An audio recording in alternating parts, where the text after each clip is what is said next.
जय श्री राम दोस्तों, मैं केशव पाल आज एक फिर नई वीडियो के साथ आपकी सेवा में हाजिर हुआ हूँ। कई दोस्तों का कमेंट था कि आप शिवलिंग के ऊपर वीडियो बनाइए जिसमें रामपाल जी ने पाखंड किया है और इसको बहुत गलत तरीके से प्रयोग किया है। तो आज हम उसी शिवलिंग के बारे में उनका जो ज्ञान है उसका पर्दाफाश करेंगे। तो आप वीडियो में बने रहिए और आइए फटाफट हम पहले उनकी किताब को दिखाते हैं कि वो अपनी किताब में क्या लिखते हैं और उनका विचार क्या है शिवलिंग के प्रति और हमारे पुराण में क्या लिखा हुआ है। ठीक है दोस्तों, लिंग का अर्थ होता है चिन्ह।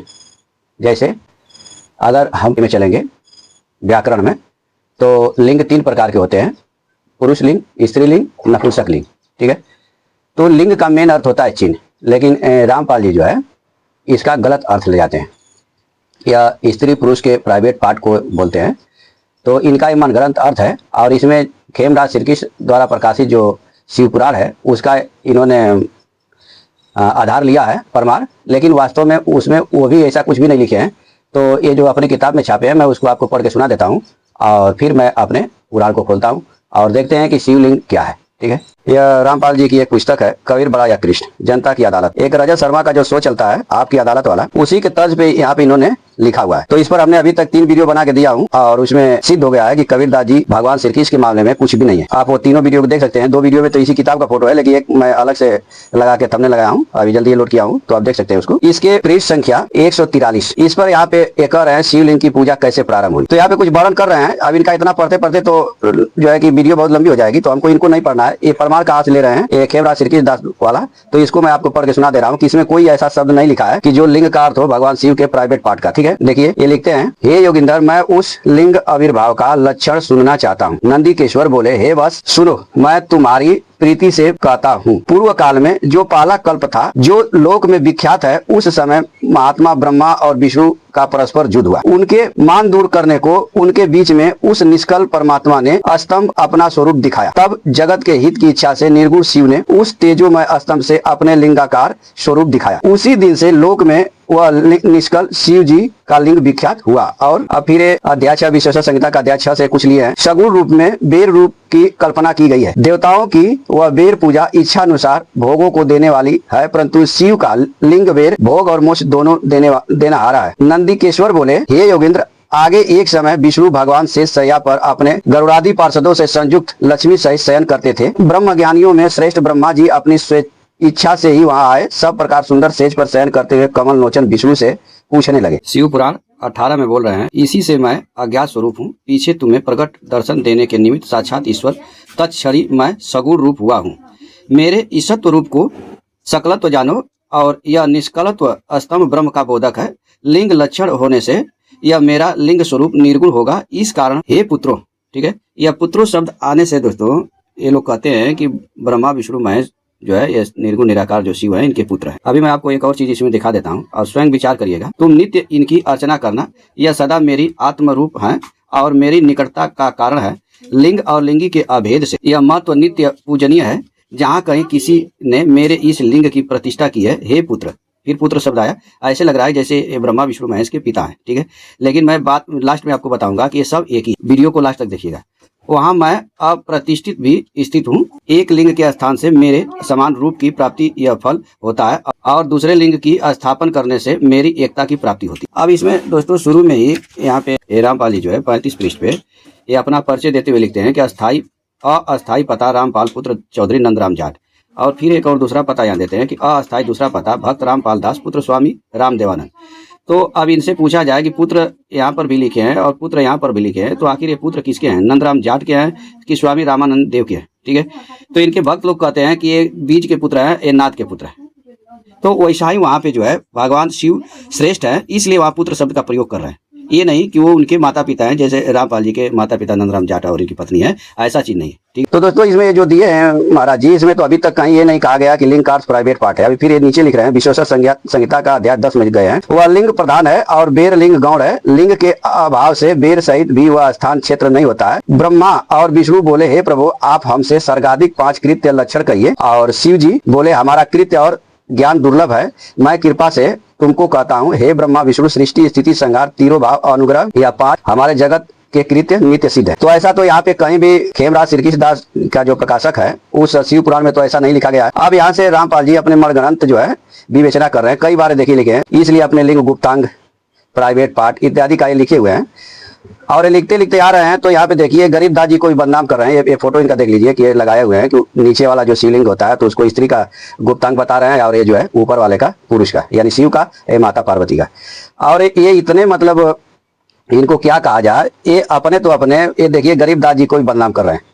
ये गरीबदास जी की एक वाणी लिख रहे हैं कि धरे शिव लिंगा बहुविधि रंगा गाल बजावे गाल जे लिंग पूजे शिव साई मिले तो पूजो क्यों ना खैले।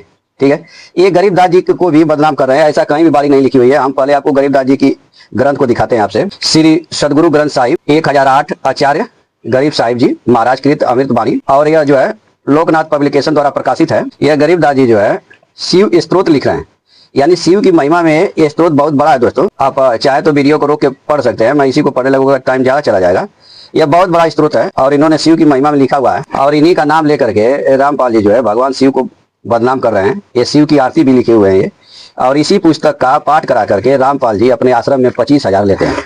एक पाठ का 25,000। देखिए बहुत बड़ा आरती है, आप चाहे तो इसको पढ़ सकते हैं, वीडियो रोक रोक के पढ़ लीजिए। और मैं आपको एक और चीज इसमें दिखा देता हूँ। यह 507 पृष्ठ पे है, कृष्ण स्त्रोत है। भगवान श्री कृष्ण के बारे में गरीबदास जी का क्या मत है, इसको मैं थोड़ा सा मैं पढ़ देता हूँ। हरि हरि हरि पार ब्रह्म परमेश्वरम पुरुषोत्तम परमानंद नंदनम आनंद कंद यशोदा नंदनम श्री गोविंद दीनानाथ दुख भंजनम भक्तवत्सल जगवंदनम जग जीवनम जगन्नाथम काटम दुख द्वंद फंदनम, यानी दुख और द्वंद का जो फंद है उसको आप काटिए। ये स्तुति कर रहे हैं गरीबदास जी। करुणामयी कमल नयनम कृपा सिंधु सर्व चेतनम पूर्ण करतारम किशोरम गुण निधानम गोकल चंद मधुसूदनम मदन मोहनम मुरलीधर सर्व सोहनम मेघ श्याम मूर्ति मन भावनम माधव मुकुंद राम रूपम राघवरम गोवर्धनम कर पर धर्म रंगनाथम ऋषि केशम गुण गावत भयो आनंदनम जनदास गरीब जस सुनी लागी रही अंतरी धुनि वासुदेव वनमाली ब्रिजपति प्रभु दिन बंधु। तो ये हमारे कंध दिखाने का अर्थ सिर्फ एक ही है दोस्तों कि ये रामपाल जी को किसी गरीबदास और कबीरदास जी से नहीं लेना देना। ये मनमाना आचरण करने वाले केवल गुमराह करके लोगों को ठगने का ये काम करते हैं। यहाँ पे आपने देख लिया कि इस ग्रंथ में आरती भी है, स्तुति भी है और भगवान श्री कृष्ण के बारे में भी स्तुति है। ठीक है, अब हम शिव पुराण में चलते हैं। यह शिव पुराण है हमारे पास और गीता प्रेस गोरखपुर का। यह विशेषण संहिता है और पृष्ठ संख्या 49 है। यहाँ पे विषय लिया गया है, अध्याय 5 है भगवान शिव के लिंग एवं साकार विग्रह की पूजा के रहस्य तथा महत्व का वर्णन। भगवान शिव के लिंग का एवं साकार विग्रह, मूर्ति का, लिंग इनका क्या है, निराकार है और मूर्ति साकार है, इसका यहाँ पे वर्णन होगा। इसमें विषय बहुत लंबी है दोस्तों, लेकिन थोड़ा थोड़ा हम आपको पढ़ा देते हैं। यहाँ पे लिखा है कि पहले के बहुत से महात्मा पुरुष लिंग तथा शिव मूर्ति की पूजा करने मात्र से भव बंधन से मुक्त हो गए, यानी मुक्ति उनकी हो जाती है। ऋषिगण सूत जी से प्रश्न कर रहे हैं कि मूर्ति में ही सर्वत्र देवताओं की पूजा होती है, सभी देवताओं की पूजा कैसे होती है, मूर्ति में, परंतु भगवान शिव की पूजा सब जगह मूर्ति और लिंग में ही क्यों होती है। तब यहाँ सूत जी बता रहे हैं, हे मुनीश्वरों, आप लोगों का यह प्रश्न तो बड़ा ही पवित्र है और अत्यंत अद्भुत है। इस विषय में महादेव जी ही वक्ता हो सकते हैं, कोई पुरुष कभी कहीं भी इसका यथार्थ प्रतिपादन नहीं कर सकता। इस विषय में भगवान शिव ने जो कुछ कहा है और उसे मैंने गुरु जी के मुख से जिस प्रकार सुना है उसी तरह क्रमशः वर्णन करूंगा। एकमात्र भगवान शिव ही ब्रह्म रूप है, यानी निर्गुण निराकार है, होने के कारण निष्कल निराकार कहे गए हैं। रूपवान होने के कारण उन्हें सकल भी कहा गया है, इसलिए वे सकल और निष्कल दोनों हैं। शिव के निष्कल निराकार होने के कारण ही उनकी पूजा आधारभूत लिंग भी निराकार ही प्राप्त हुआ है, अर्थात शिवलिंग शिव के निराकार स्वरूप का प्रतीक है।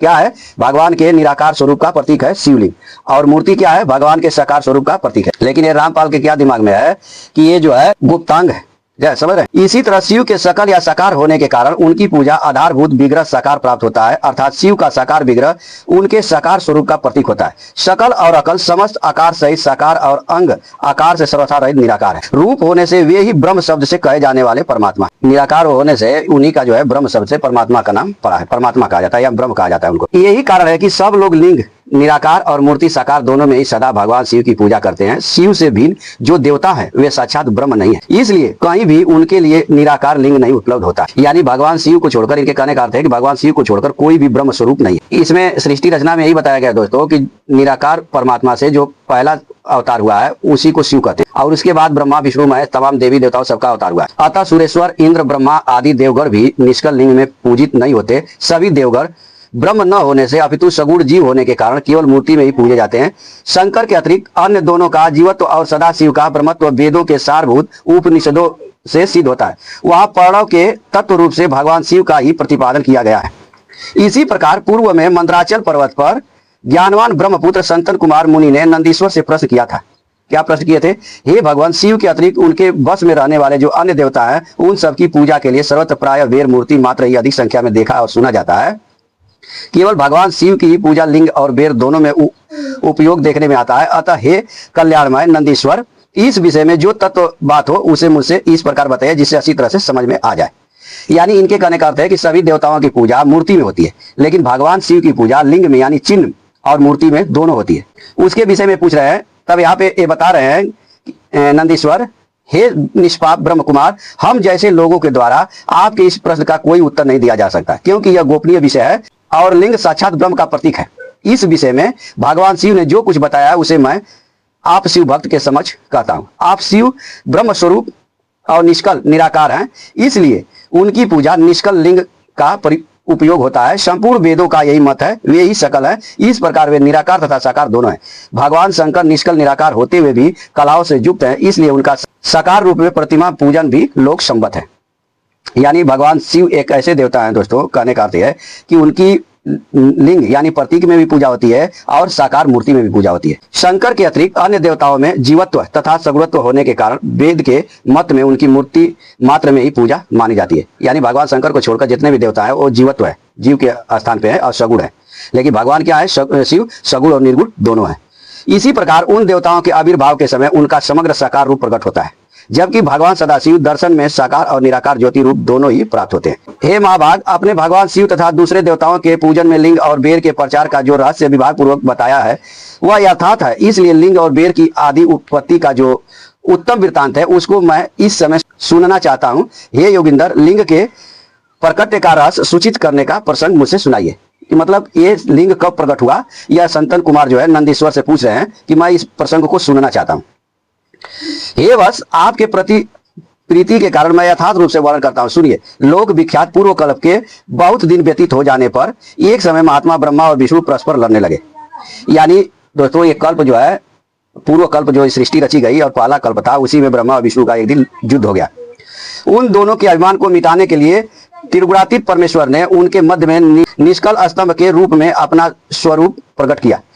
जगत का कल्याण करने की इच्छा से उस स्तंभ से निराकार परमेश्वर शिव ने अपने लिंग चिन्ह के कारण लिंग का आविर्भाव किया।